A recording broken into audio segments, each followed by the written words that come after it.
What's going on, guys? HomeSliceHenry here, and in today's video we are back in the Ultra League, and we're actually going to be showcasing my girlfriend's battles.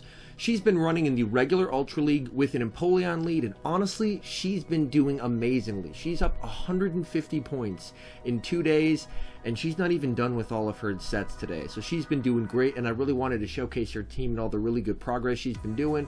Empoleon is a really popular pick in the Ultra Premier Cup, but I'm here to say, and she's here to prove, that it has a lot of play in the regular Ultra League. So without further ado, let's hop into it. Alright, we'll hop into game number 1 against Waqwaz. As mentioned, she is leading Empoleon into Melmetal. This is a lost lead for us, but since her team does have a weakness to Melmetal, she does decide to stay in. We do get to the Hydro Cannon, and this would do quite a bit of damage, so we are expecting to shield, and they do shield.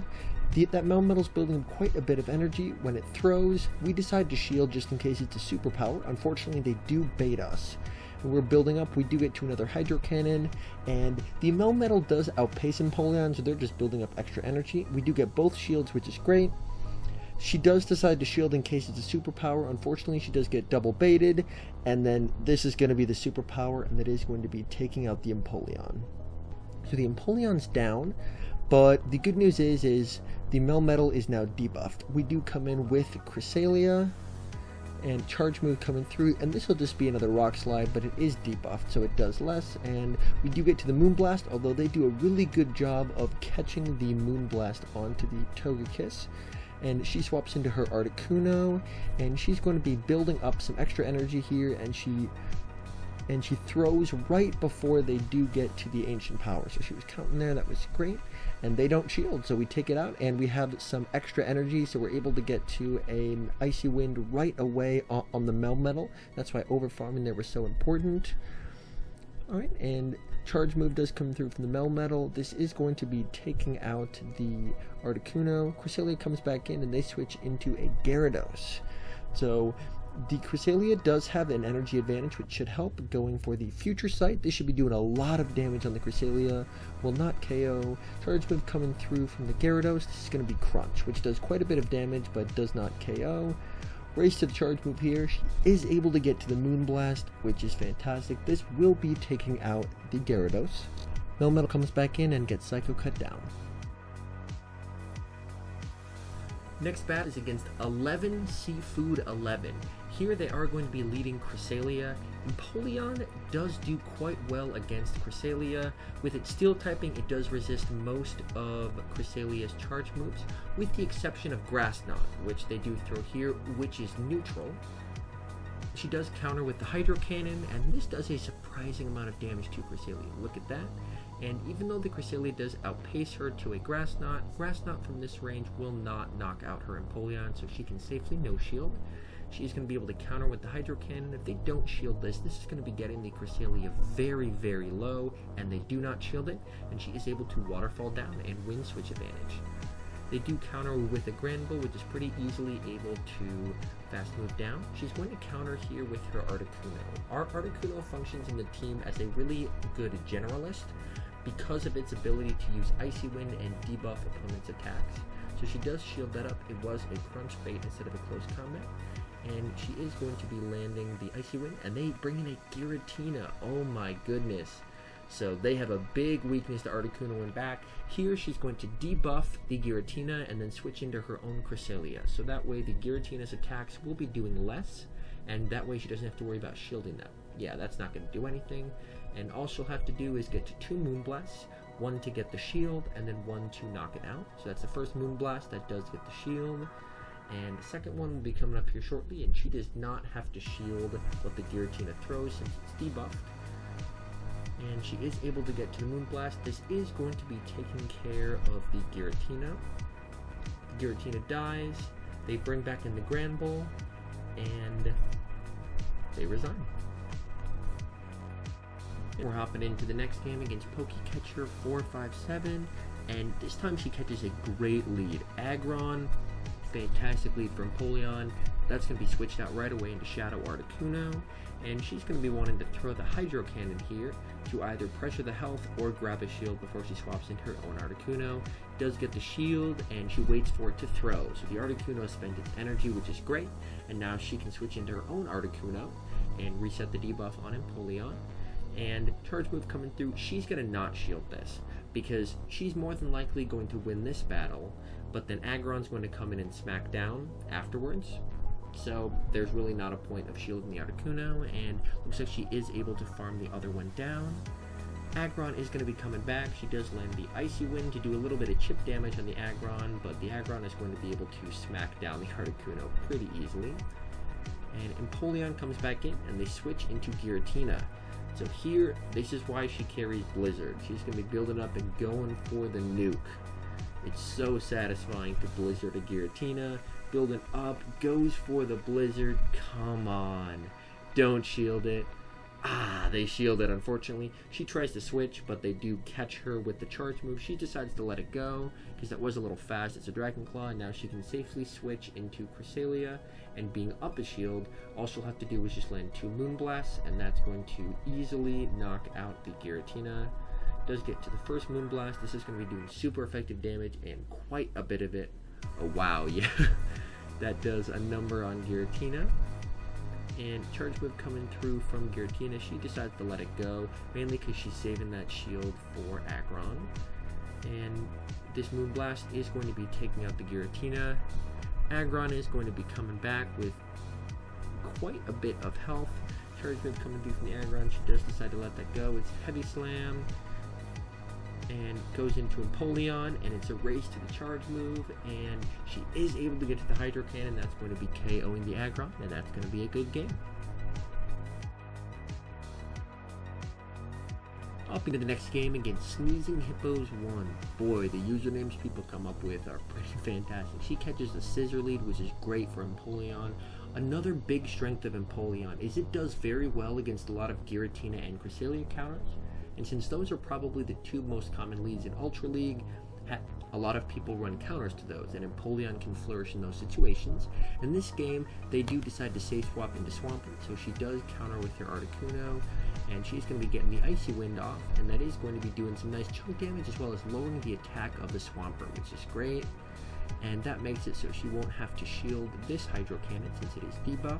And here she does make a little bit of a mistake. She does go for the farm down, and unfortunately cannot quite get there. So she is going to have to burn that second shield. So she is down 2 shields, but she has a lot of loaded energy on Articuno. The Scissor does come back in. She is going to be able to debuff it, which is really nice. And she has a lot of energy, and so that's going to make them throw rather than get debuffed again, which is great. So they do decide to throw, and that is going to be knocking out the Articuno. Empoleon comes back in, and the opponent does a really nice catch with switching into Togekiss to catch this Hydro Cannon, and she's going to counter into Cresselia. And the Togekiss is already really low health, and so she'll just be able to fire off a bunch of Moonblasts to really pressure the shields that are remaining from her opponent. Charge move coming through from the Togekiss. Honestly, Togekiss, they just go for an Ancient Power boost. It's not going to do a lot of damage, but they don't get the boost. So she is still looking good here. She's going to be able to get that last shield, and she's going to be able to outpace it and get to that last Moonblast on very low health, and this will be taking care of the Togekiss. The Scissor comes back in. She goes to swap for Empoleon, and they quit. Next battle is against Yuko 1985, and here she's going to encounter an Articuno Lead. This is another really solid lead for Empoleon, and she's just going to be going straight Hydro Cannon. Typically the Articunos will shield the first charge move you throw, since their primary move is Icy Wind, which debuffs your attack. So they do shield the first one, we let this go, and it's only an Icy Wind, which we do resist, so we're building up to another Hydro Cannon, and they safe swap into a Swampert. So here she does decide to throw the Hydro Cannon, just to soften up the Swampert a bit, and then she is going to be switching into her Articuno. And Articuno can tank quite a few Hydro Cannons, so she's just going to let this go. Let the first one go, and they do get to a second one. Here she does decide to use a shield, because future Hydro Cannons will be debuffed, so may as well shield the one that's at regular power. Icy Wind coming through, that does go unshielded, and from this range she'll easily be able to farm down. We're expecting the Articuno to come back, and it does. And so this is just going to be a battle of Icy Wind. She decides to no shield this. Icy Wind coming through, that won't KO. She goes for an Icy Wind of her own. And this is debuffed, but is still doing some solid damage on the opponent's Articuno. Now it's a race here, and she somehow gets to the Icy Wind first. So my guess is maybe they're going for an Ancient Power. But yeah, so she does get to it first. Charge move coming through from the opponent. She just decides to let it go. It was an Icy Wind that is going to take it out. She comes in with Empoleon and is able to Waterfall down. And a Cresselia comes in, and this is where Empoleon really thrives, is when shields are down, especially against the Cresselia, just being able to do a lot of damage with Hydro Cannon. Charge move coming through from the Cresselia, and it is only a Moonblast which is resisted. That didn't do anything, and the Empoleon is able to get to a second Hydro Cannon. This is going to be getting the Cresselia really, really low, and she's able to switch into her own Cresselia and has a huge health advantage and a shield advantage, and so it's pretty much over from here. Right, perfect. Moonblast coming through, and that is going to be taking out the Cresselia, and so that's going to be a good game to her opponent. And we're hopping into the next game against Zafio 08, and this game is a really good example of how she decides to play the mirror match. In this situation, basically, she just goes straight Hydro Cannon, and if she does win CMP, then she chooses to match shields. So she does win the charge move priority, so she's going to be using the Hydro Cannon, and they decide to not shield. So therefore, she's going to not shield this Hydro Cannon. That comes through and does a decent chunk. And here she's building up, and this will be a testament to see whether the attack stats are the same. And it looks like they are, because her opponent won charge move priority that time, so she does decide to shield and fire off a charge move of her own. So they do have the same attack stat, so she should win the charge move priority this time. And so she is building up, and it looks like she actually is able to waterfall down, which is huge, and she's going to be able to land this Hydro Cannon on the Snorlax that came in, which does a nice chunk of damage. Snorlax comes in, and she's going to counter with Articuno. And Articuno is a fairly nice generalist in Ultra League, just due to the fact that with Icy Wind, it can land quite a few debuffs. And she does get the charge move off, and so this is going to be debuffing the Snorlax here, and they do decide to switch into a Togekiss in the back. And so how she plays this is she's going to throw the Icy Wind to debuff the opponent and burn the last shield before she switches into her own Cresselia. And now all she should need is just right around 2 Moonblasts, and that should be taking out the Togekiss. So first one coming through, that does a nice amount of damage. And charge move coming through from the Togekiss, she doesn't have to worry about shielding, it won't do a lot of damage. She gets the Ancient Power boost, but thankfully shields are down, so that absolutely roided Togekiss can be taken care of. Snorlax comes back in, but this won't be a problem. She did save her last shield, so she's able to use it now. And then one Moonblast is going to be disposing of that Snorlax. For the last feature battle, we are going to have a guest commentator. It's going to be Danny Beck herself, and so take it away. Alright, our last battle here is up against JCY, and he comes in with a Swampert on my Empoleon. Swampert can be tough because he can have Earthquake, which is not good for Empoleon, but I have a feeling that this is not an Earthquake because it came across really quickly. So he just throws a Hydro Cannon at us, and I retaliate with my own Hydro Cannon. And this is actually able to do a pretty good chunk of the Swampert's health. We build up some more energy, and I'm not too sure about this one, so I shield so that I can keep switch. He throws a Hydro Cannon, and I just farm him down so that I have tons of energy on my Penguin for whatever comes in next, which happens to be a Snorlax. So I build up a little extra energy so that I can throw 2 Hydro Cannons pretty quickly. The first Hydro Cannon lands, takes a nice chunk of health from the Snorlax, and then I throw the second one, which he actually does decide to shield.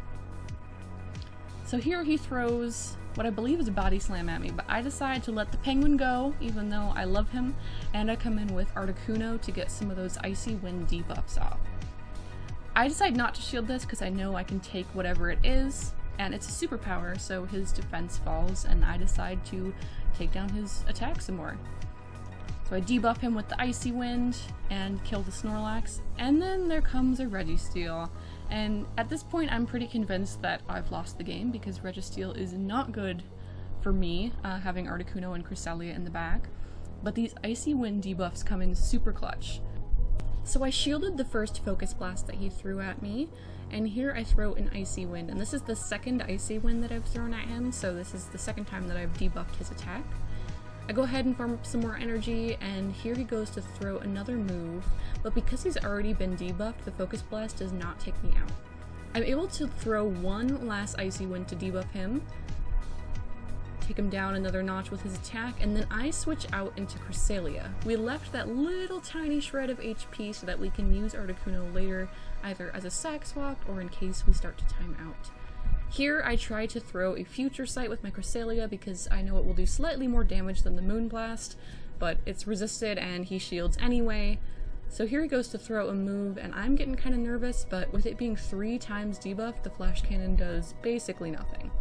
So I go ahead and throw a Moonblast, and again this is resisted, so it doesn't do a whole lot, but here I start to see the timer come up, so I know that we are running out of time, and that Articuno that I saved in the back is going to do wonders for us. So we run out of time, and I end up taking the win because I have 2 Pokemon to his 1 Registeel. And there we have it, Empoleon Lead in regular Ultra League. It's been working out really well for her. Again, many thanks to Danny Beck for coming on and shoutcasting some of her own battles. I really hope you guys enjoyed the video. If you did, please consider subscribing to the channel. It helps us grow, and we love hanging out with people, whether it's in videos or on live streams. So that should be it. Thank you so much for watching, and I'll see you guys in the next one. See you guys next time!